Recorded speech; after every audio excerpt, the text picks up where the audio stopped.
দেশের বিভিন্ন স্থানে সরকারি স্থাপনা সহ আওয়ামী লীগ নেতাকর্মীদের বাড়ি, ব্যবসা প্রতিষ্ঠানে হামলা, আগুনের পর সকাল থেকে অনেকটাই থমথমে পরিস্থিতি বিরাজ করছে। বেশিরভাগ থানায় নেই পুলিশ সদস্য, লুটপাট করা হয়েছে থানার মালামাল এবং অনেক জায়গায় স্থানীয়রা জড়ো হয়ে পাহারা দেন বিভিন্ন স্থাপনা। রীতিমতো ধ্বংসস্তূপ, থানার ভেতরে বা বাইরে আগুনে পুড়ে ছাই সবকিছু, সব জায়গায় ক্ষতচিহ্ন। এ চিত্র চট্টগ্রাম নগরীর কোতোয়ালি থানার।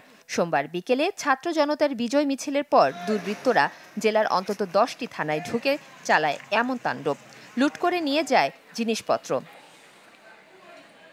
পাশে সিডিএ মার্কেটের ব্যবসায়ী সহ স্থানীয়রা জানান, সংঘবদ্ধ দুর্বৃত্তদের হামলার মুখে প্রতিরোধ করতে চেয়েও পারেননি তারা।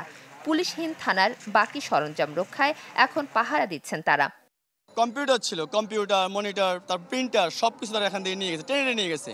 এসি গুলো এখান থেকে খুলে নিয়ে গেছে, তছনছ করে গেছে। পরিশেষে এখানে মহিলা পুলিশ এবং ফ্যামিলির এদেরকে আমাদের মসজিদের মুয়াজ্জিন সহ এদেরকে পিছন থেকে কোনো মতে তাদেরকে পার করে তাদেরকে ইজ্জত রক্ষা করছে। রাজশাহীর বিভিন্ন স্থাপনায় হয় ভাঙচুর, লুটপাট। সিটি মেয়র খায়রুজ্জামান লিটন সহ বেশ কয়েকজন আওয়ামী লীগ নেতাকর্মীর বাড়িতে হয় হামলা। রংপুরে আওয়ামী লীগ নেতাকর্মী ও সমর্থকদের বাড়িতে হয় ভাঙচুর, হামলা হয় তুষার কান্তি মণ্ডলের বাড়িঘরেও।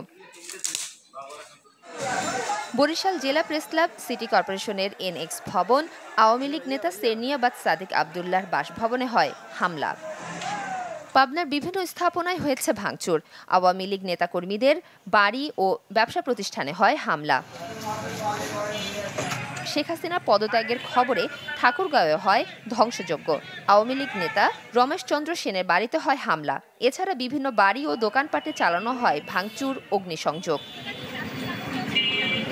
গাইবান্ধায় পুলিশ সুপার, জেলা প্রশাসক, আওয়ামী লীগ কার্যালয়, বিভিন্ন স্থাপনা সহ বাড়িতে হয় হামলা, ভাঙচুর। ব্রাহ্মণবাড়িয়ার বিভিন্ন উপজেলার সরকারি বেসরকারি দপ্তর, আওয়ামী লীগের অফিস ও নেতাকর্মীদের বাড়িতে হয় হামলা, ভাঙচুর হয়েছে আনিসুল হকের বাড়িতেও। মাফতুহা মিলি, চ্যানেল 24।